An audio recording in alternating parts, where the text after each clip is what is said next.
Hi, welcome everybody. I just want to introduce you to Dr. Devon Price. They are a social psychologist, a researcher, a professor, and so much more. This book came out recently in paperback. Laziness Does Not Exist. Welcome, Devon. Thank you so much for taking the time to talk to me about your book and the concept of laziness and kind of where it came from.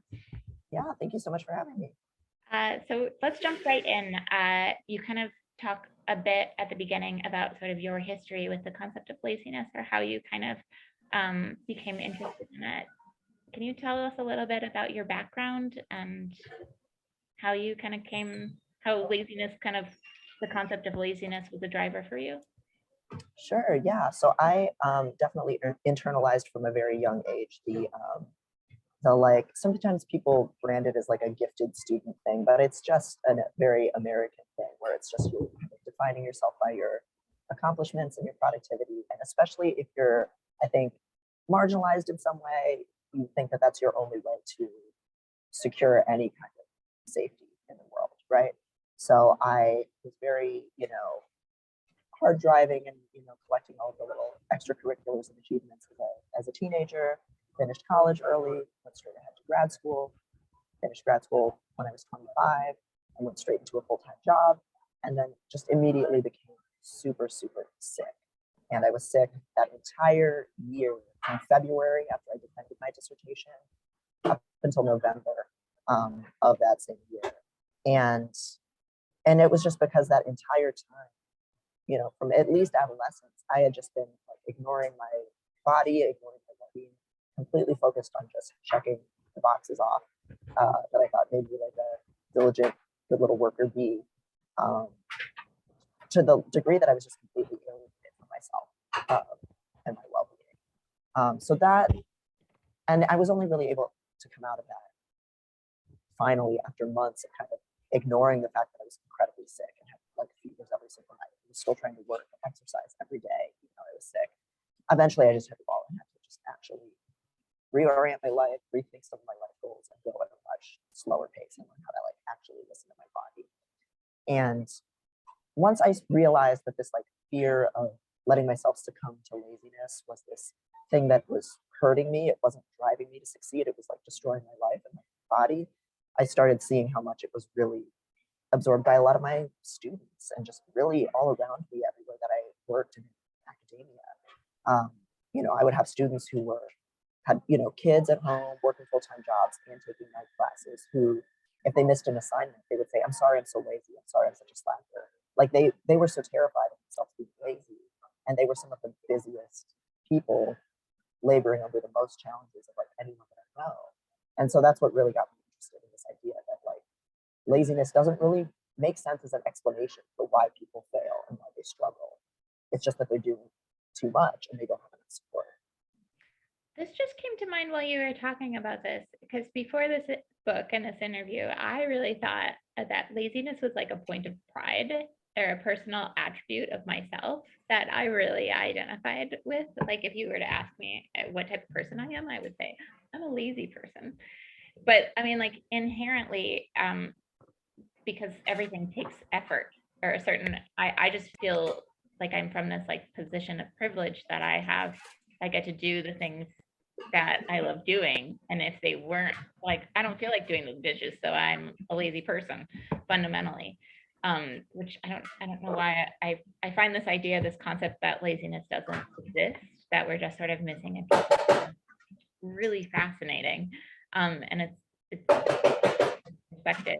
I was wondering, so you talked really briefly about this in the beginning of the book about how the system is sort of like set up to only sort of help kids who are hardworking, and how laziness is applied to like young children, and how that sort of snowballs, and what actually is going on is sort of the system isn't benefiting, is only benefiting kids who only fit into the system. Sorry, that was very uneloquently said. No, I get completely what you mean. And yeah, I talk a little bit in the book about how from a pretty young age, well, the first thing to know is that our educational system is based on the idea of training people to be warehouse workers and to be prepared for an 8-hour or more workday from kind of the Industrial Revolution. And so it is still that really like one size fits all, almost factory kind of model that we impose on kids. And from a pretty young age, we, in our educational system, kind of flag kids as, okay, you're gifted, you have potential, so we're going to give you resources, we're going to give you a better student to teacher ratio. And yes, you might get a real guilt complex about, not living up to your potential and, being told that you have such incredible potential, but you're also going to get a lot of support to achieve things and have that expected of you. And simultaneously, students who don't have that supposed like high aptitude, which how we assess that is very, very biased and is just deeply just racist and sexist and has lots of other historical problems. But a lot of students just get on this path where they're told you don't have that potential. You're disappointing. You're not worthy of that kind of investment of time. And certainly, I've interviewed a lot of people who were burnt out, overworked for the book, and people who think of themselves as lazy. And obviously, I've encountered a lot of them as an instructor myself. And most people's first encounters with this idea that they might be lazy or that they're a disappointment is from some teacher saying something that handed through to them when they're really young. That was just not compassionate to the fact that they were struggling or they needed more support or they were just tired or they just, needed to go play, whatever it was. Yeah, so it's a really foundational experience for a lot of people that really feeds into a lot of the destructive beliefs that we have about laziness in our culture. I have to bring this up because I don't know why I have to, but in undergrad, my advisor, who is the chair of the fine art department and the art history department, told me that I wasn't smart enough to be an art history major and I wasn't talented enough to be an art major. So I ended up having my undergrad in gender studies. And I think when I think about this, okay, so like this, anyway, I feel like my theory at the time was that printmakers have a high chemical exposure. And so they kind of had wonky ideas just because of the nature of the trade, which now I think I'm probably having as a result of being around chemicals for so long. But anyway, back to the book. You talk about the laziness lie. Can you go through what the laziness lie, the 3 tenets are that you describe in the book? Yeah, so the laziness lie is just kind of my term for the kind of implicit beliefs that a lot of us have about productivity and our value as humans in our culture. And it has 3 tenets. The first is that your worth is defined by your productivity. The second is that you can't trust any needs or limitations that you feel in yourself because those things are just a threat to your productivity. So you need to just push them away and ignore them. And then the last tenet is that there's always more that you could be doing. So even if you are really successful professionally, you're not learning enough. You're not developing new skills. You should be, doing more activism. You should be, focus more on your appearance, getting more exercise, whatever it is. There's just an endless litany of things that you could feel guilty that you're being lazy about. Do you have okay, so we're already like almost out of time and I haven't even gotten to can I go a little bit over, Devon? Sure, yeah.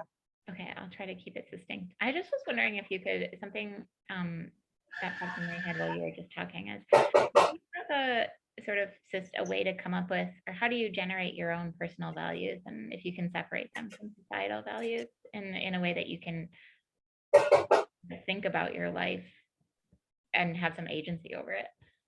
Yeah. So there is one little reflection exercise that I put in the book that's called the values clarification exercise, where it's just a list of a bunch of different values that a person might prioritize, family, creativity, wealth, all independence, all of these different things. And you're kind of asked to identify what your core values from this list are. If you really had to pick, just let's say 3. And then, what are you going to consequently let go of and deprioritize? Though I do think for some people that one is a little bit too abstract. So another form of it that I've gotten, since writing the first book, my next book, which comes out in April, Unmasking Autism, has this exercise developed by this coach, Heather Morgan. And it's about kind of finding your why, is kind of what she calls it, but it's about thinking about core experiences from your past that are just really stick out in your mind as just like peak life experiences, and using those memories to help you get a sense of here's what I value. So like the moments in your life that you just think, I wish life was more like that. I wish my life was always like this moment. coming up with a list of, 3 to 5 memories that kind of hit that spot for you. And then from that kind of inferring, okay, what was so special about that situation? And how can I make my life more like that in the future? Which I found super helpful. So that's Heather Morgan. Her blog is called Powered by Love.ca. So I think she's Canadian. But yeah, so not just relevant to autistic folks, though that's the book that it's going in. Can I ask you, so this blog is called Bad at Keeping Secrets, and if you have a secret, that's great, and I really want to hear it because I'm genuinely curious. But also, if you don't have a secret, can you describe a moment, one of those moments in your life that you can sort of derive value from? Sure. Yeah. So a lot of my moments when I kind of went through that exercise are just kind of really just kind of whatever tender schmoopy moments with people I care about. But one that really stuck out, is really informative to me, was this experience a few years ago, pre-pandemic, and I was walking through here in Chicago, Wrigleyville, which is where all sports bars are and all of that kind of stuff. And I saw, it was the middle of the day, but there was a pub crawl happening, so people drinking, going from bar to bar. And I saw this woman going down a side street, and this guy was kind of going out, kind of walking behind her, and there was just something off in the body language where I really thought she doesn't look comfortable. And it was the kind of thing that normally I would just probably ignore and not think anything about. But it was a moment where I actually trusted my instincts and I followed them. And I could see, kind of just watching the situation, that this guy was harassing this woman, touching her. And for whatever reason, I just put myself in between them and was just took control of the situation. It's you need to stay right here. I got in between them. I said, keep your hands off her. You need to stay here with me. You went to the guy. I told him, you're going to just talk to me, and we're just going to wait till she heads back to her house, until she's completely out of her. And he was drunk, and he was getting in my face a little bit, but for some reason I was not scared. I was just in control of the situation, even though he was obviously embarrassed and could have escalated. He did just kind of follow me and stay there, and the girl got away. And the reason it was such a meaningful moment for me, I think, is because I'm usually super inhibited and cowardly and passive and all of these things. So and a lot of those things feed into my next book, is about masking autism, hiding your disability. And a lot of us who are neurodivergent, we put this tight filter on ourselves so that we don't seem weird, and then we become so inhibited that we don't live up to our values, right? So this was a really core memory for me of a time where I trusted my instincts, I was willing to be assertive, I took control of the situation, and I made the situation awkward, but that's what you're supposed to do. Sometimes you need to make the situation awkward and insert yourself. So so I list that as an example in the book of a moment, just saying, okay, these are my actual values. This is who I actually am when I'm not super inhibited and passive and trying to mask who I am. And so what can I do to get myself to being in that position more often? Well, there's so much there. Holy smokes. Okay, so so basically we need to listen to our bodies a bit more. Is that a weird takeaway from what your story, or listen? I think it's trust your instincts, listen to your body more. I think some of the inhibitions that we put on to seem polite and professional, those things protect us in certain situations, but sometimes you have to be willing to make a situation uncomfortable and stand out like a sore thumb in order to live up to what you believe in. So I think that's also an important part of it as well. That was really beautifully put, Devon. Thank you so much for doing this with me. Did you think of a secret, or do you want to just rest here? I think that that story was probably. I really loved that story. Yeah. I also think that I don't know if I have it's very out of character for me, and it wouldn't necessarily come up, I feel like, in terms of, I think I'm so afraid of being awkward, and which should be obvious because I am so awkward and continuously try to push through it. I don't think that seems like this is a situation that I don't think I could ever see myself in, but would want to be in. The actually standing up and doing what you feel is right is so unbelievably difficult, but necessary.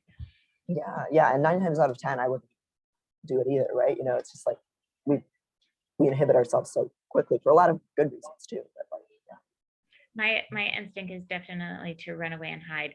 Though I was driving once with my ex-business partner in the Mission District in San Francisco, and before I knew it, he had pulled over and gotten out of the car and was breaking up a domestic dispute, like an actual.